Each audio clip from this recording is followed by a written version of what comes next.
네, 안녕하세요. 네, 오늘은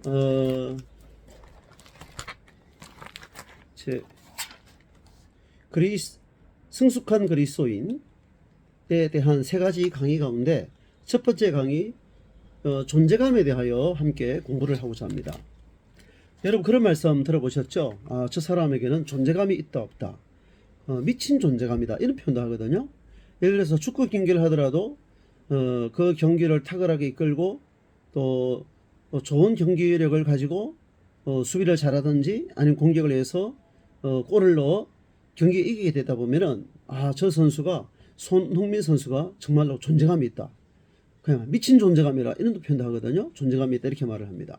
그리고 어떤 드라마라든가 영화를 보면은 그 영화의 주인공들이 자기 역할을 충실하게 잘 거기에 녹아 들어져서 그 역할을 통하여 거기에 흐름을 잘 이어가고 또 감동을 줄 때에 저 배우가 정말로 존재감이 있다 이런 표현을 하거든요.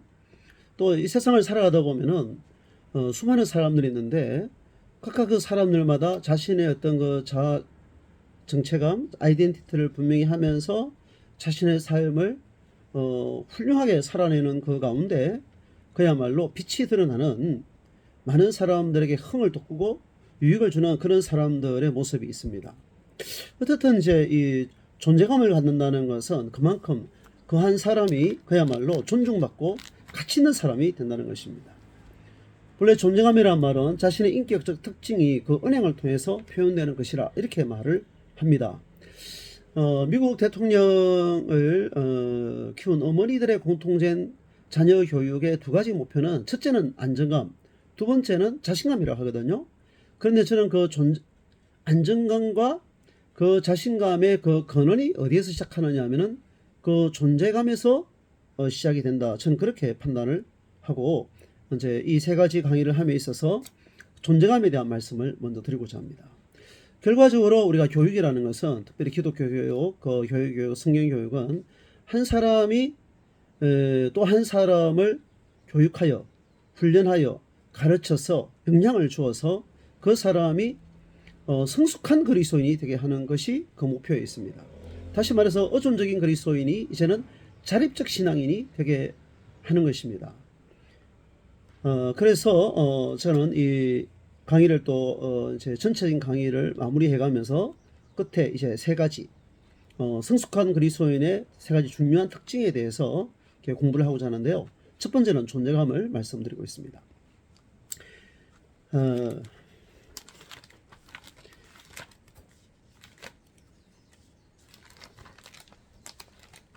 역사 이래로 사람들에게 있어서 가장 중요한 질문은 소크라테스가 말하고 있는 것처럼 너 자신을 안다는 것입니다. 다시 말해서 나 자신을 안다는 거예요. 어떻게 보면은 이제 하나님이 알고 있는 나라는 존재, 세상 사람이 알고 있는 나라는 존재, 예? 그리고 내가 나 자신을 생각하는 나라는 인격적 특징과 그 존재 의식이 합치되기는 참 어렵습니다. 그래서 각 사람이 자기가 자신을 안다는 것은 아주 어려운 질문이고 철학적 질문일 뿐만 아니라 인생의 질문이라고 볼 수가 있습니다.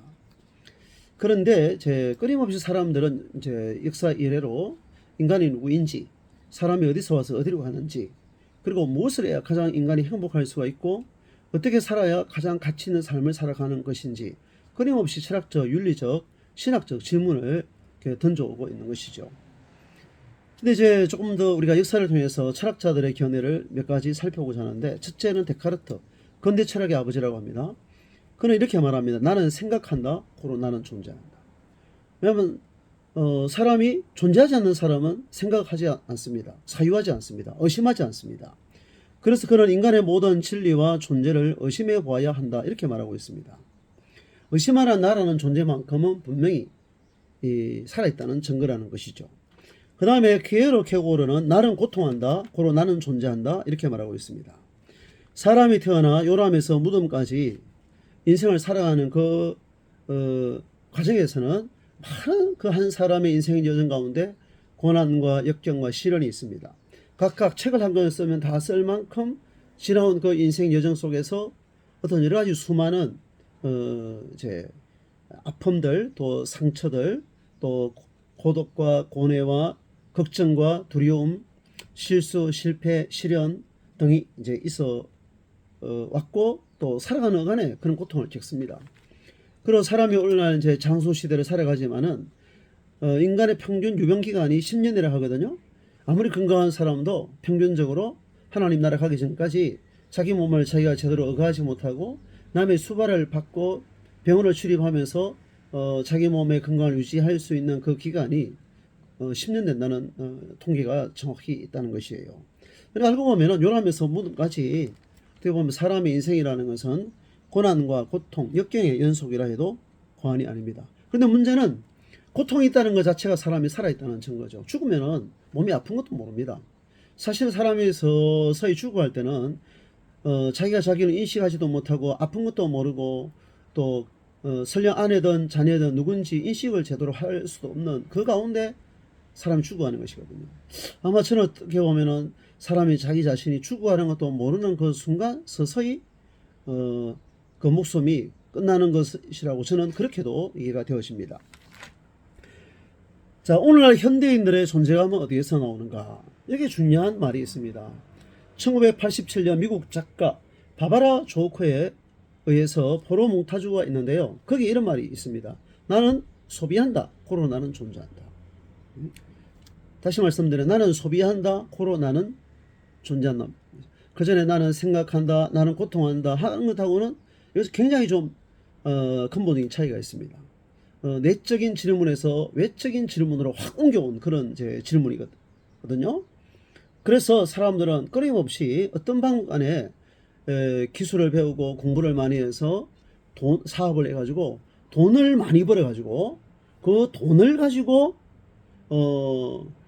어떻게 살아갈 것인가, 어떤 집에 살고 어떤 차를 타고 다니고 어떤 옷을 입고 또 어떤 음식을 먹고 또 그렇게 하는 것이 자기의 존재감을 드러내는 것이라 지금 이 시대 사람들은 생각합니다. 그래서 끊임없이 명품을 구입하고 또 그 명품을 과시하고 또 자랑들을 하지요. 특히 우리나라 같은 경우는 이제 이런 그 아파트먼트 문화 속에서 어떤 브랜드의 아파트 또 심지어 어떤 평수대에 사느냐 이런 것도 이제 남이 나를 판단하는 것이나 또 내가 남을 판단하는 것이나 어떤 존재감을 드러내는데 굉장히 큰 역할을 하고 있는 것이 또 현실입니다. 우리나라가 정말로 옷이라든가 가방이라든가 벨트라든가 구두라든가 차라든가 그 명품 소비가요 전 세계에서 수위를 다툴 만큼 인기가 정말로 대단합니다. 물론 그만큼 우리나라가 경제력이 좋아진 측면도 있겠지만 한편으로는 그만큼 내면적 가치보다도 외면적인 가치, 명품을 어떻게 소유함으로 자기의 존재감을 느끼고 그 존재의식을 드러내는 그런 외향적인 그런 문화 속에서 거칠어적인 문화 속에서 우리가 살아가고 있는 것 같기도 합니다. 그런데 중요한 것은 자, 우리 그리스도인들도 이 시대를 거스르지는 못하고 그 시대의 그 큰 강물에 휩쓸려 간다는 것이죠. 자기가 자기 자신에 대한 그 자아 정체감, 아이덴티티를 분명히 하고 존재감을 가지고 세상에 맞서서 당당하게 살고 또 그야말로 그리스도인들은 저는 생각할 때에 부끄러울 것도 없고 부러울 것도 없는 사람이 그리스도인이라 저는 그렇게 믿습니다. 우리가 하나님 말씀에 순종하며 선을 행하며 살 때에 우리가 부끄러울 것도 없고 또 내가 하나님 안에서 자기 존재의식을 가지고 우리가 정직하게 삶을 살아가면서 내가 수고한 대로 먹고 마시며 누리고 하나님께 또 드리고 나눠주고 베풀고 살아가는 그 삶 자체를 우리가 감사하고 즐기며 살아가면은 뭐 그 어떤 누구라도 우리가 비교할 필요도 없고 또 부러워할 것도 없는데 그러나 또 육신을 가진 우리 인간이 또 세상 사람들과 더불어 살아가는 그 가운데 나도 모르게 또 비교할 수도 있고 또 열등의식을 또 가지는 경우도 있을 것입니다. 전혀 없다라고 이렇게 단정하기는 참 어렵다는 것이죠. 혹시 여러분 없다 할지라도 우리 가족들이 또 우리 자녀들이 세상을 살아가면서 또 여러 가지 어떤 그런 이제 갈등이 있을 수가 있습니다. 그래서 존재감, 신자의 그 존재감은 어디에서 찾는가? 어떻게 해야 정말로 내가 부끄러움 없고 부러울 것도 없이 그야말로 내적인 그런 그 안정감을 가지고 또 당당하게 세상을 도전하면서 우리가 믿음으로 살아갈 수 있을 것인가 하는 것에 대해서 첫 번째는 제가 존재감이라 말씀드렸습니다. 자, 그리스도인의 존재감은 어디로부터 시작되는가, 누구로부터 말미암은 것인가 하는 것에 대해서 저는 첫째, 신자는 나는 하나님의 사람이다. 두 번째는 나는 그리스도의 소유이다.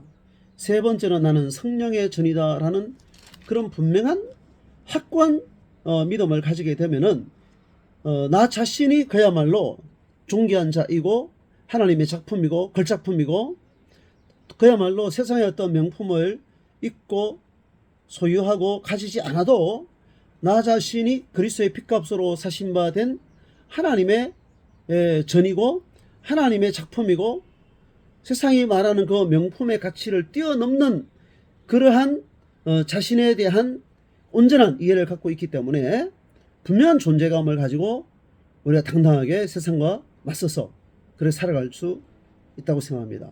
그것이 바로 우리의 믿음이고 우리 자녀들에게 물려줘야 할 신앙의 유산이라고 저는 그렇게 봅니다.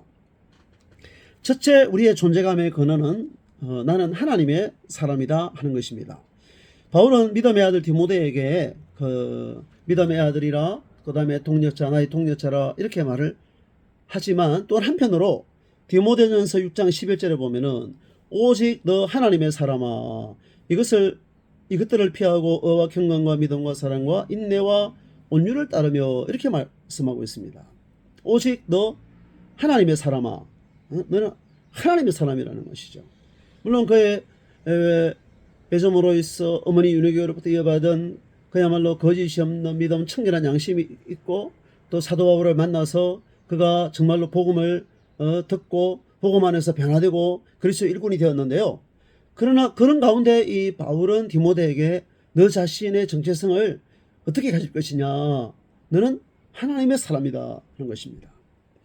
그와 마찬가지로 저와 여러분들이 다 이제 세상 사람, 마귀의 종이 아니라 하나님의 사람이 되었습니다. 요한복음 1장 12절에 보면 영접하는 자, 그 이름을 믿는 자들에게는 하나님의 자녀가 되는 권세를 주셨다라고 말씀하고 있습니다. 로마서 8장 15절에 보면은 너희는 다시 무서워하는 종의 영을 받지 아니하고 양자의 영을 받았으므로 아바 아버지라 부르짖느니라 이렇게 말하고 있습니다. 여러분, 하나님을 아버지라 누가 감히 부르겠습니까? 예수님도 하나님을 아버지라 부르고 아버지와 나는 하나이라고 해서 그 유대인들이 예수님에게 신성모독죄라는 명목으로 그를 십자가에 못 박습니다. 그런데 여러분, 정말 우리가 하나님을 아버지라 부른다는 것은 아버지의 모든 소유가 아들의 것이 됩니다. 그와 마찬가지로 하나님을 아버지라 부르는 우리들은 하나님 나라를 기업으로 소유하게 되었다는 것을 말씀하고 있습니다. 그러니까 영원한 하나님 나라의 무궁무진한 보화를 우리가 소유하고 있기 때문에 어떻게 보면 우리가 이제 세상의 어떤 외적인 것에 지배받거나 그걸 부러워하거나 또 그게 영향을 우리가 받을 수가 없겠죠. 받더라도 그 받는 것 자체가 훨씬 더 미미할 것입니다. 그 다음에 나는 그리스도의 것이라는 것입니다. 고린도후서 5장 17절에 보면은 너희는 그리스도 안에서 새로운 피조물이라 이전 것은 지나갔으니 보라 새 것이 되었도다 이렇게 말씀하고 있습니다. 고린도서 3장 23절에 보니까 너희는 그리스도의 것이요 그리스도는 하나님의 것이다라고 합니다. 자, 왜 우리가 그리스도의 것이 되었습니까? 예수님께서 우리를 사셔서 그리스도의 것이 그리스도의 소유가 되었습니다. 곧 예수님이 십자가에서 물과 피를 다 쏟으셔서 핏값을 주고 우리를 사서 그리스도의 소유가 되게 해 주셨습니다. 그 다음에 하나는 나는 성령의 전이다라고 바울은 말하고 있습니다. 잘 알고 있듯이 우리가 성령으로 아니하고는 예수님을 주로 시인할 수가 없습니다. 우리가 성령을 받은 사람입니다. 우리 안에 성령이 내주하고 있습니다. 어떻게 할 수 있습니까?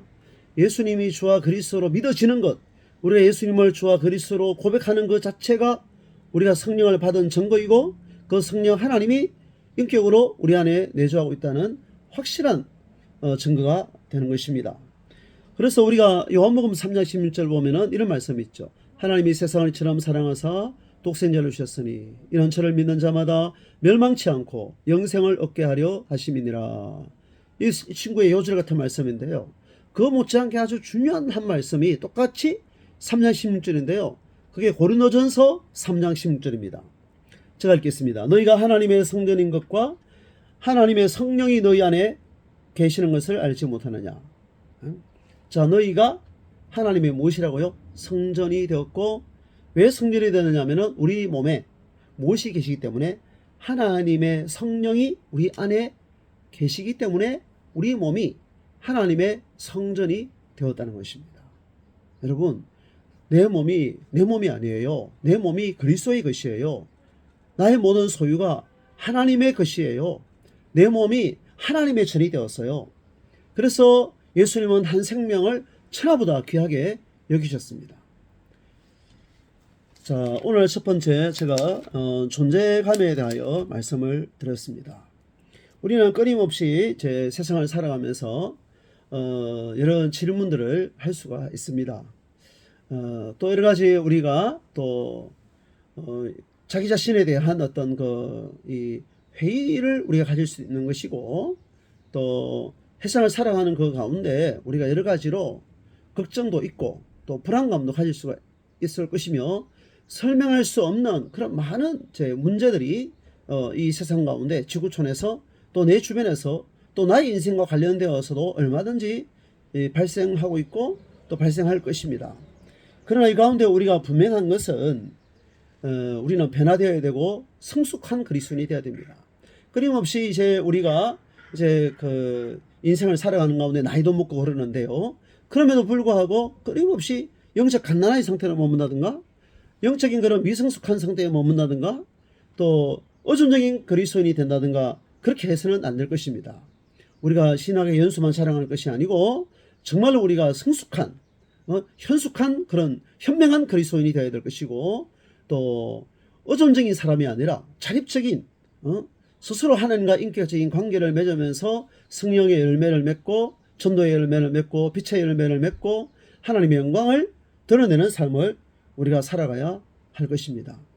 흔들리지 않으려면은요, 가장 중요한 것은 먼저 자기 자신에 대한 존재감을 명확하게 해야 할 것입니다. 그 존재감의 근원이 인간이 끊임없이 생각을 하거나 고통을 겪거나 어떤 물건을 소비해서 어떤 명품을 어떤 소유하거나 소비하거나 그렇게 해서 자기 존재감을 갖는 것이 아니라 삼위일체 하나님 아버지의 관계에 있어서 우리가 존재감을 가질 것이며, 예수님과의 관계에 있어서 내가 존재감을 갖는 것이고, 또 성령 하나님과의 관계 속에서 내가 존재감을 갖는 것입니다. 우리 예수님을 믿음으로 말미암아 우리는 하나님을 아버지라고 부르는 하나님의 사람이 되었습니다. 그리고 내 몸이 내 것이 아니라 그리스도의 핏값으로 사신받은 그리스도의 것, 그리스도의 소유인 것을 우리가 인정을 하고, 그리고 항상 내 안에 하나님의 영이 내주고 계심으로 말미암아 하나님의 성전이 되었음을 명확하게 알고, 정말로 성경에서 말씀하고 있는 하나님이 나를 어떻게 인정하시는 것에 대하여 우리가 믿음으로 받아들이고 분명한 존재의식, 존재감을 가지고 세상을 살아가기를 바랍니다. 이어서 다음 주에 공부를 하도록 하겠습니다. 수고하셨습니다.